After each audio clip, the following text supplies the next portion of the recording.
సోమపురం గ్రామంలో కనకయ్య కాంతమ్మ దంపతులను చూస్తే ఊళ్ళో వాళ్లందరికీ ఒకటే నవ్వు. వాళ్లకి 10 ఎకరాల పొలముంది.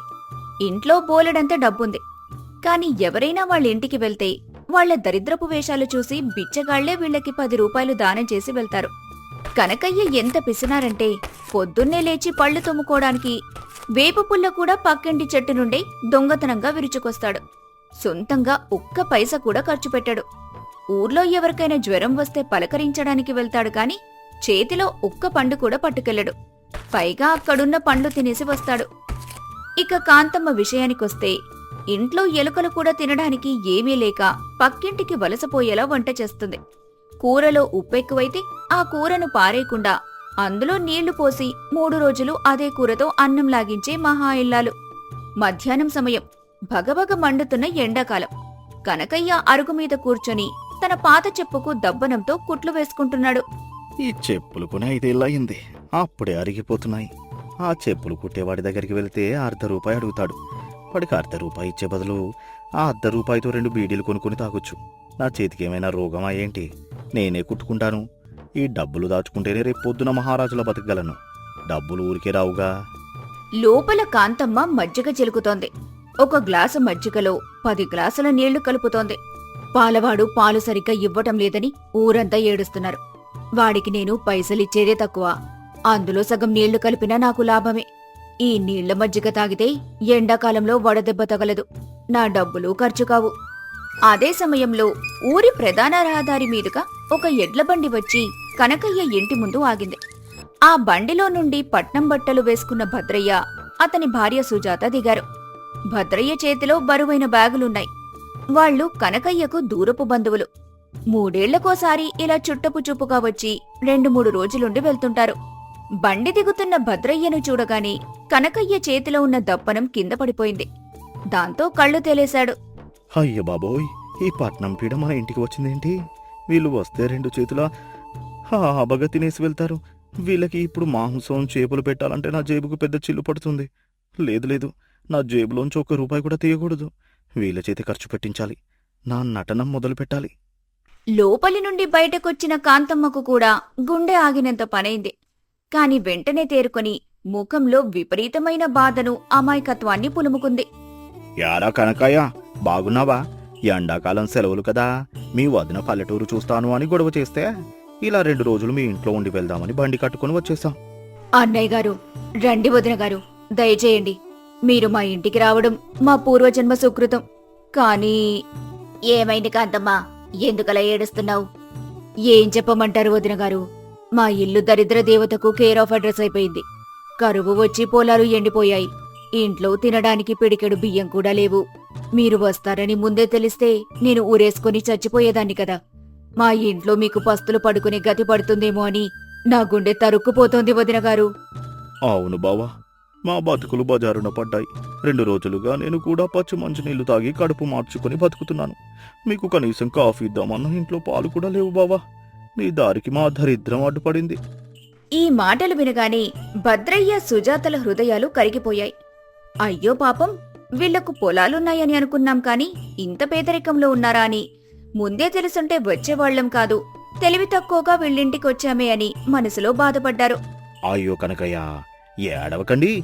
బంధుత్వం అంటే ఆపదలో ఆదుకోవడమే కదా. మీరేమీ బాధపడకండి, నేనున్నాను కదా.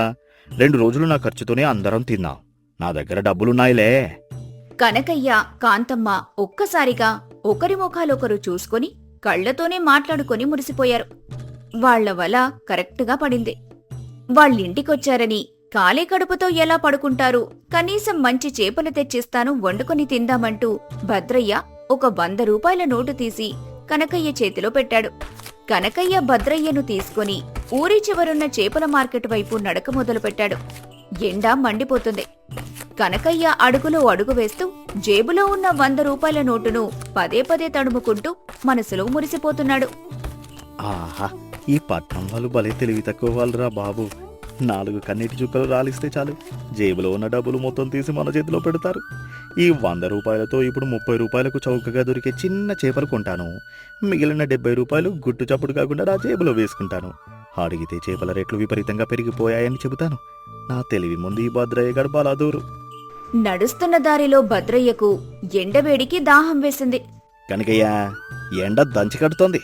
గొంతెండిపోయి దాహంగా ఉంది. ఏమైనా కొబ్బరి బోండాలుంటే ఇప్పించు. కనకయ్య మనసులో అతనికి కొబ్బరి బొండాలొక్కటే తక్కువ, ఆ నీళ్లేవో ఇంటికెళ్ళి కుండలోవి తాగొచ్చుగా అని తిట్టుకున్నాడు. కాని పైకి మాత్రం ఒక నవ్వు నవ్వి, అలాగే బావా, నీకు లేనిదా? దారిలోనే దుకాణముంది, కానీ నా దగ్గర చిల్లర లేదు బావా. భద్రయ్య తన జేబులోంచి మరో 10 రూపాయలు తీసిచ్చాడు. తీరా దుకాణం దగ్గరికి వెళ్ళాక కనకయ్య కేవలం భద్రయ్యకే ఒక బోండమిప్పించాడు. బావా, నాకు ఈ కొబ్బరి నీళ్లు పడవు, జలుబు చేస్తుంది. నాకెందుకులే దండగా, నువ్వు తాగు బావా. భద్రయ్య ఆ మాటలకు పాపం తన బావమరిది ఎంత మంచివాడు, కడుపు కాలిపోయినా తన గురించే ఆలోచిస్తున్నాడని మురిసిపోయాడు. మార్కెట్కి వెళ్లి బేరమాడి కేవలం 25 రూపాయలకు ఒక బుట్ట చిన్న చేపలు కొన్నాడు. మిగిలిన 75 రూపాయలను తన లోపలి జేబులో దాచుకొని చేపల బుట్టను భద్రయ్య చేతికిచ్చాడు. ఇంటికొచ్చాక కాంతమ్మ చేపల బుట్ట తీసుకుని పెరట్లోకి వెళ్ళింది. వాన పడుతున్న వాతావరణంలో పక్కనే ఉన్న మట్టి పొయ్యి మీద కూర్చొని చేపలు కోయటం మొదలుపెట్టింది. సుజాత ఆమెకు సాయంగా కూర్చుంది. సుజాత లోపలికి మంచినీళ్ల కోసం వెళ్లిన సమయంలో కాంతమ్మ ఆ చేపలను చూస్తూ తనలో తాను మాట్లాడుకోసాగింది. నా మొగుడు భలేవాడే, ఈ 100 రూపాయల నోటుకి ఇలాంటి చిన్న చితక చేపలు తెచ్చాడంటే ఖచ్చితంగా డబ్బులు జేబులో నొక్కేసుంటాడు. సర్లే, ఇప్పుడు ఈ చేపల్లో తలకాయలు, తోకలు, ముల్లులు ఉన్న చెత్త ముక్కలన్నీ ఒక గిన్నెలో తీసిపెడతాను. కండ ఉన్న మంచి ముక్కలు ఇంకో గిన్నెలో పెడతాను. మంచి ముక్కలన్నీ రేపు ఉదయం మేము గుట్టుగా వండుకొని తింటాం. ఈ పట్నం వాళ్లకు రుచులు ఒకటే కావాలి. వీళ్లకసలు మా పల్లెటూరి చేపల పులుసు ఎలా ఉంటుందో ఏం తెలుసు. పులుసులో చింతపండు కూడా దండగా. నిన్నటి పుల్లటి మజ్జిగుంటే అందులో ఈ చేపల తలకాయలు వేసి ఉడకబెట్టి చారు చేస్తాను. వాళ్లు మన దరిద్రం చూసి ఏమడగరులే. సుజాత తిరిగి రాగానే కాంతమ్మ మళ్లీ తన ఏడుపు ముఖం పెట్టింది. చూసారా వదినగారు, మా దరిద్రం వల్ల మీరు కూడా ఈ పొయ్యి ముందు కష్టపడాల్సి వస్తుంది. మీలాంటి మహాలక్ష్మి మా ఇంట్లో అడుగుపెట్టి మాకు భోజనం పెడుతుంటే నా కడుపు నిండిపోతుంది వదినగారు. సుజాత అమాయకంగా నమ్మి, ఏం పర్వాలేదు కాంతమ్మా, అన్నీ సర్దుకుంటాయిలే అని ఓదార్చింది. ఆ రాత్రి కాంతమ్మ చేపల పులుసు వండింది. కనకయ్య చెప్పినట్టే భద్రయ్య సుజాతలకు కేవలం తలకాయలు, ముళ్ళులున్న ముక్కలు మాత్రమే వేసి వడ్డించింది.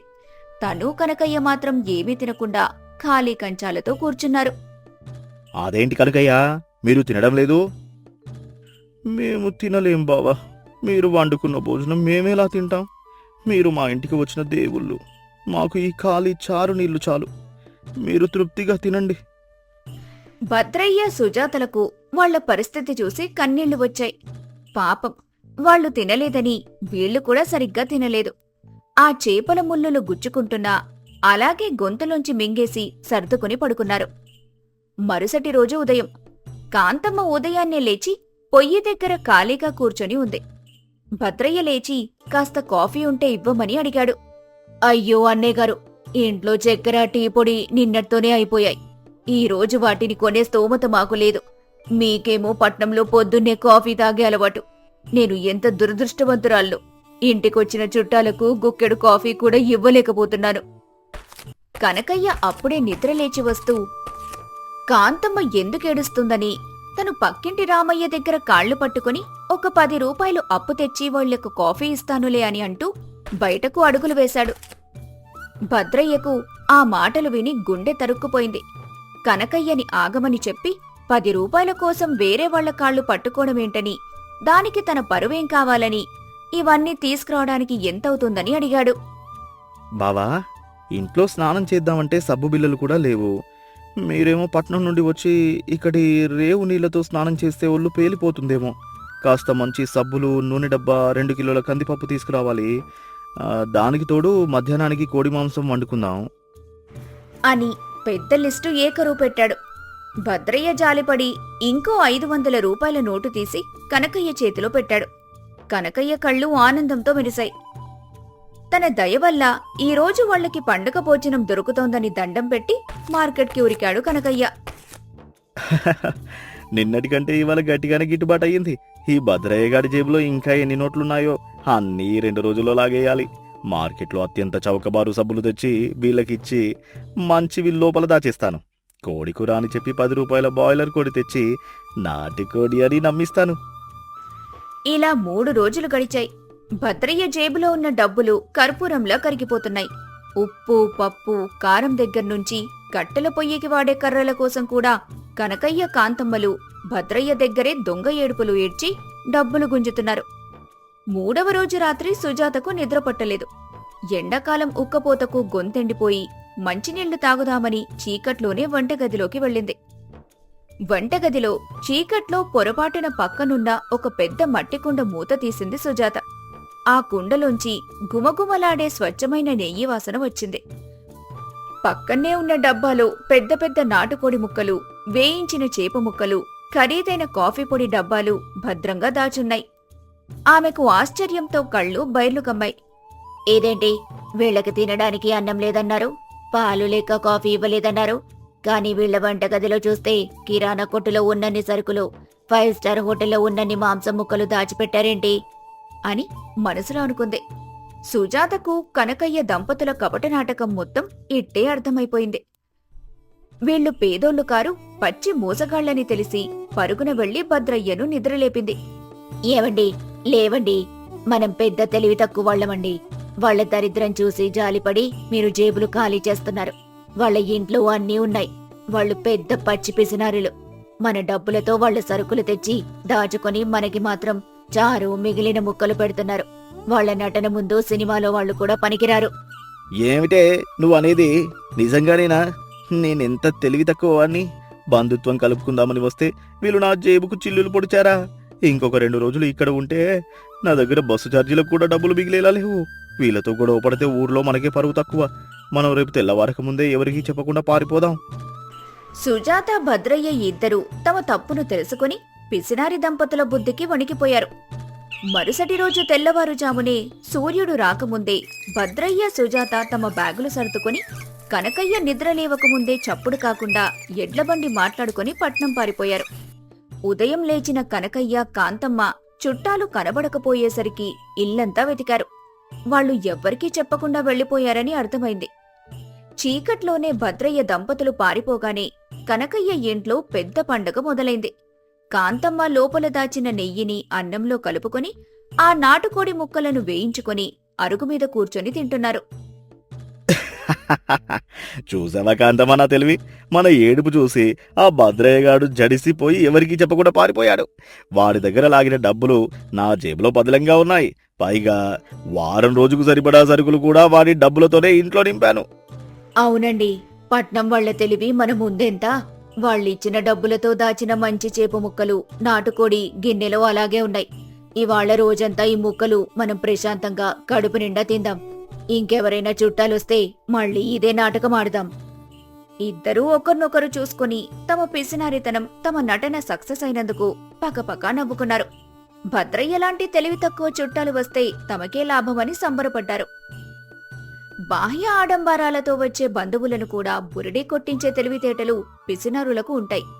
ఎదుటివారి అమాయకత్వాన్ని ఆసరాగా చేసుకుని స్వార్థంతో బతికేవారు సమాజంలో ఎప్పుడూ ఉంటారు. కాబట్టి ఆకారం చూసి లేదా కన్నీళ్లు చూసి గుడ్డిగా జాలిపడితే జేబులు ఖాళీ అవ్వటం ఖాయం. కృష్ణపురం గ్రామంలో సూర్యుడు నిప్పులు కక్కుతున్నాడు. వడగాల్పులకు చెట్ల ఆకులు సైతం మాడిపోయి రాలుతున్నాయి. పక్షులు దాహం తీర్చుకోవడానికి చుక్క నీరు లేక నేలరాలి ప్రాణాలు వదులుతున్నాయి. పశువులు గడ్డి పరకలేక ఎముకల గూడులా మారిపోయాయి. బ్రతుకుదెరువు లేక కొందరు ఊరు విడిచి వెళ్లిపోతున్నారు. 6 నెలలుగా ఆ ఊళ్ళో ఒక్క వాన చుక్కలేదు. ఊరి పెద్ద చెరువు పూర్తిగా ఎండిపోయింది.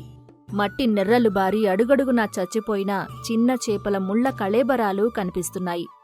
ఆ చెరువునే నమ్ముకొని బ్రతికే చేపల వ్యాపారి మల్లయ్య బ్రతుకు కూడా ఆ చెరువులాగానే ఎండిపోయింది. 2 రోజులుగా ఇంట్లో ఒక్క అన్నం మెతుకులేదు. గుక్కెడు నీళ్లు తాగడానికి కూడా చుక్క నీరు దొరకని కటిక దరిద్రం. మల్లయ్య ఎండిపోయిన చెరువుగట్టున కూర్చొని తన పాత వల చూసుకుంటూ బోరున విలపిస్తున్నాడు. గంగమ్మ తల్లి, ఏమైనావమ్మా? నిన్ను నమ్ముకొని ఎన్నో తరాలుగా మా వంశం బతుకుతోంది. ఇవాళ నువ్వు మమ్మల్ని అనాథలను చేసి ఎండిపోయావా తల్లి? నా వల ఎండిపోయింది, నా బతుకు కూడా ఎండిపోయింది. 2 రోజులుగా నా కడుపులో ఒక్క గింజ కూడా పడలేదు. పేగులు తెగిపోతున్నట్లు నొప్పి పుడుతోంది. నా ఆకలి మంట నేను తట్టుకుంటాను, కానీ ఇంట్లో నా పెళ్ళం గౌరమ్మ ఆకలితో నేల మీద ప్రాణాలు వదులుతోంది.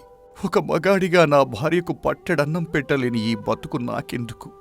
నా చేతులతో కొండలనైనా పిండి చేసే సత్తువ ఉంది, కానీ ఎక్కడా ఒక్క పని కూడా దొరకటం లేదు. 10 మందిని అడుక్కుందామన్నా ఊరంతా కరువులోనే ఉంది. ఎవరి కడుపులు వాళ్ళకే నిండటం లేదు. నా భార్య ప్రాణాలను ఎలా కాపాడుకోవాలి? ఈ కరువు మమ్మల్ని నిలువునా దహించేస్తోంది దేవుడా. మల్లయ్య ఏడుస్తూ ఉండగా నీరసంగా తూలుతూ గౌరమ్మ అక్కడికి వచ్చింది. ఆమె ముఖంలో నెత్తురు చుక్కలేదు, పేలాల్లా మాడిపోయింది. నడవడానికి కూడా ఓపిక లేక కింద పడిపోతుండగా మల్లయ్య పరిగెత్తుకు వెళ్లి పట్టుకున్నాడు.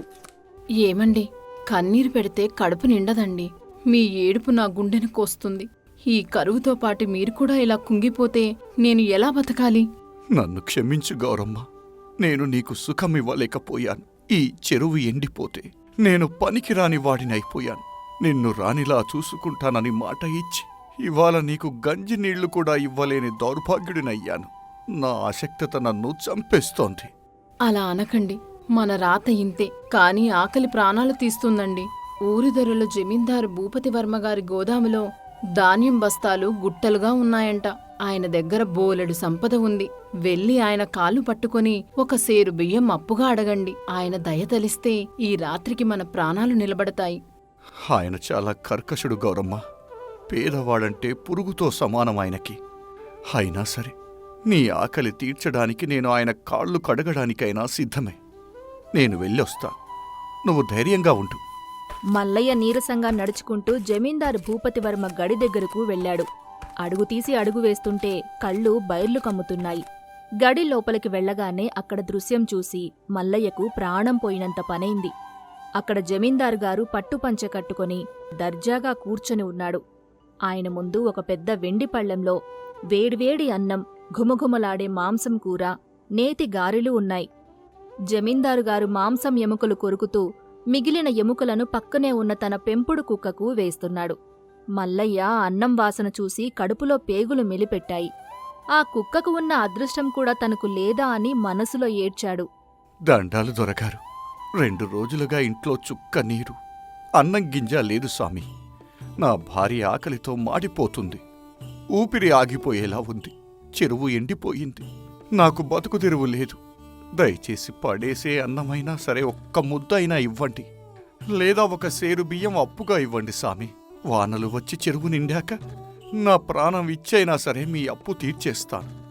నా భార్య ప్రాణం కాపాడండి దొరా. భూపతివర్మ ఆ మాటలు వినగానే ముఖం చిట్లించుకున్నాడు. పేదవాళ్లంటే ఆయనకు మొదటినుంచీ చులకనే. వాళ్ళకి సాయం చేస్తే తన ఆస్తి ఎక్కడ కరిగిపోతుందో అన్న స్వార్థం. ఏమిరా మల్లయ్య, నేనేమన్నా ధర్మసత్రం నడుపుతున్నానారా? కరువు వచ్చింది నీకు మాత్రమే కాదురా, ఊరంతా ఉంది. నేను నా కష్టంతో సంపాదించుకున్న ధాన్యం మీలాంటి సోమరిపోతులకు పంచిపెట్టాలా? నా దగ్గర ధనం, ధాన్యం ఏమీ లేవు. అప్పు ఇచ్చే తిరిగి ఇచ్చే స్తోమత నీకు ఉందారా? అలా అనకండి దొరా. మీ పశువుల పాకలో పేడ ఎత్తడానికైనా నన్ను పనికి పెట్టుకోండి. రక్తం చిందించి పని చేస్తాను స్వామి. నాకు పనివాళ్ళు ఎవరూ వద్దురా. నువ్వు చేపలు పట్టుకునేవాడివి కదా. చెరువు ఎండిపోతే నేనేం చేయాలి? వెళ్ళి ఆకాశంలో వలవేయరా. ఆకాశం నుండి వర్షం పడినట్టు చేపలు పడితే వాడిని పట్టుకొని తిను. అంతేగాని నా గడప మాత్రం తోకొకరా సూర్యే. వీడి దరిద్రపు వాసన భరించలేకపోతున్నారా. వీడిని మెడబెట్టి బయటికి గంటేయ్. నడవరా బయటికి. దొరగారు చెప్పారుగా, ఆకాశంలో వలవేసుకోపో. ఇక్కడ నిలబడితే దెబ్బలు తింటావు. మల్లయ్య గుండె పగిలిపోయింది. ఆకలి కంటే అహంకారంతో జమీందారు అనిన మాటలు వాడి ప్రాణాన్ని తోడేశాయి.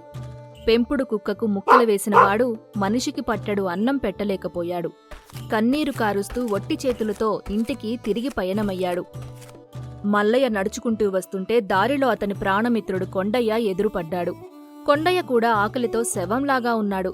పక్కటెముకలు బయటకు కనిపిస్తున్నాయి. ఏమిరా మల్లయ్య, జమీందారు గారి దగ్గరికి వెళ్ళావా? ఏమైనా ఇస్తానన్నారా? లేదురా కొండయ్య, ఆయన మనిషి కాదురా, రాక్షసుడు.